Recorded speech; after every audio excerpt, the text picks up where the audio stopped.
ஒரு மணி சொன்னாங்களா இன்னைக்கு அம்மா வந்து பிரண்டையில் குழம்பு வைக்க போகிறேன். சாதம் வேகுது, எடுத்து அந்த பக்கம் போட்டுருவோம்.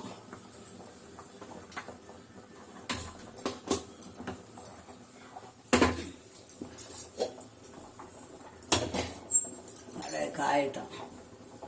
வணக்கம், வாங்க. இப்போ வந்து அம்மா வந்து பிரண்டை குழம்பு வைக்க போகிறேன். முதல்ல எண்ணெயை ஊற்றிக்கலாம். நல்லா ஊற்றணும். நல்லா காயட்டும். ஒரு எண்ணெய் காய்ஞ்சோன்னா 2 வெந்தயம் போட்டுக்கலாம்.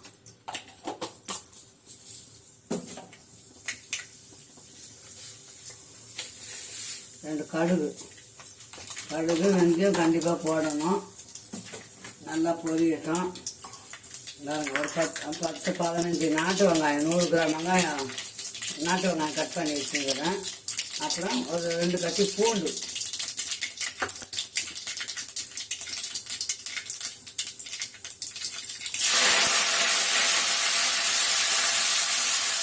இந்த பூண்டையும் போட்டுடலாம்.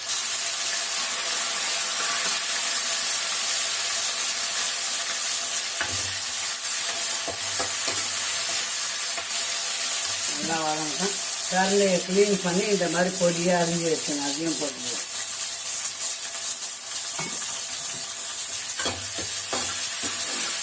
நீட்டாக போடக்கூடாது. இது அரிஞ்சிட்டோம்னா நமக்கு வாய்க்கு தட்டுப்படும்.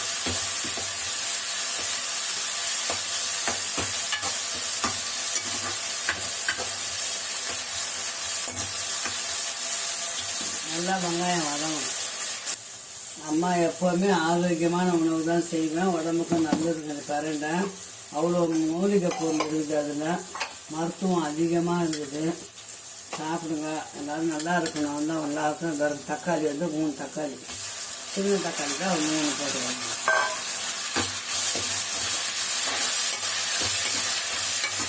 எவ்வளோ வதங்குதோ அவ்வளோ நல்லதுங்க. நல்லா வதங்கணும். தக்காளி, வெங்காயம், பூண்டு, இந்த பிரண்டை எல்லாம் வந்து நல்லா வதங்கணும்.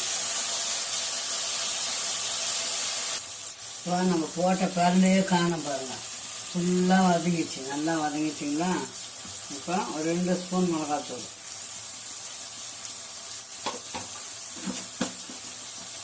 தனியாக சேர்ந்த மிளகாத்தூள் தான், சிவப்பு மிளகாத்தூள். வெறும் மிளகாத்தூள் போடலை. கொஞ்சம் மஞ்சத்தூள்,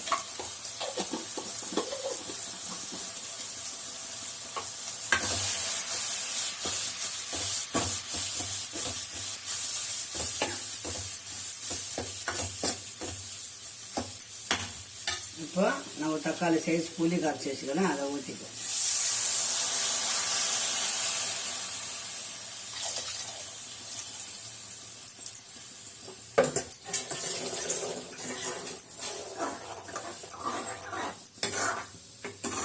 இது வந்து மருந்து குழம்பு மாதிரிங்க, உடம்புக்கு அவ்வளோ நல்லது.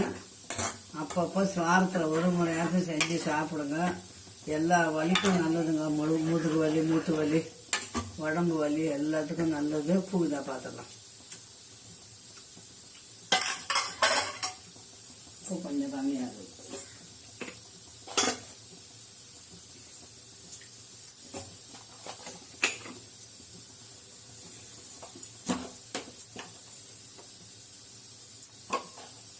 காரம் வந்து உங்களுக்கு தேவையான அளவுக்கு போட்டுக்கோங்க. எனக்கு காரம் கொஞ்சம் கம்மியாக இருக்குது, ஒரு 1/4 ஸ்பூன் எக்ஸ்ட்ரா போட்டேன். குழம்பு வந்து நல்லா கொதிக்கணும். ஒரு 5 நிமிஷம் குழம்பு கொதிக்கணும்.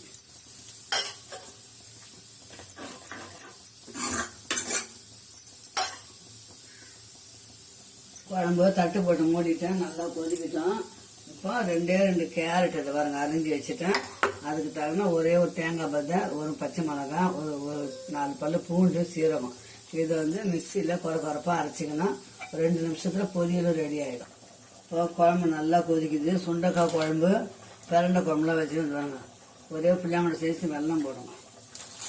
டேஸ்ட் இருக்கும், குழந்தைங்களுக்கும் சாப்பிட்றதுக்கு நல்லாயிருக்கும்.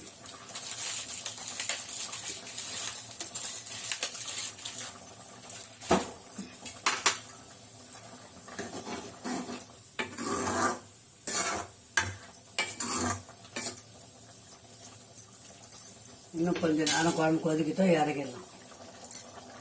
பார்த்தீங்களா, சூப்பரான பிரண்டை குழம்பு ரெடி ஆயிடுச்சு. அடுத்தது கேரட் பொரியல் பண்ண போகிறோம்மா.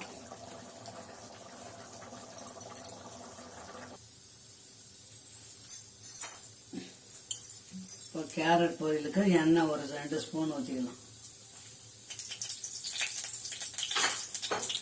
கார குழம்புக்கு பிரண்டை குழம்புக்கு கேரட் பொரியல் நல்லாயிருக்கும். 2 கடுகு போட்டுக்கோங்க,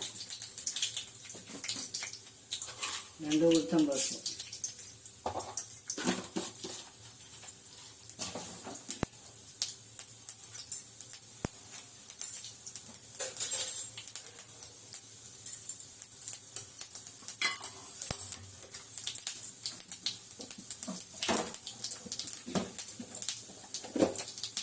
கருவேப்பிலை போடலாம். நான் கருவேப்பிலை பொடி பண்ணி வச்சுக்கிறேன், அதை போட்டுக்கிறேன்.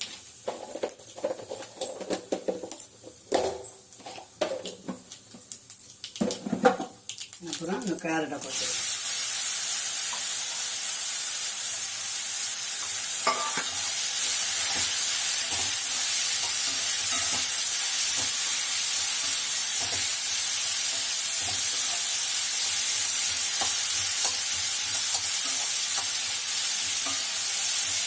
நல்லா வதங்கட்டும். கொஞ்சமாக உப்பு போட்டுக்கலாம்.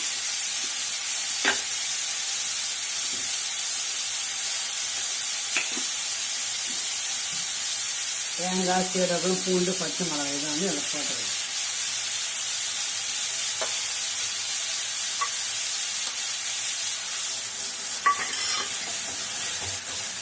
இவ்வளோ சிம்பிளாக முடிவு பாருங்க. ஒரு 5 நிமிஷம் வெந்ததுன்னா முடிஞ்சு போயிடும்.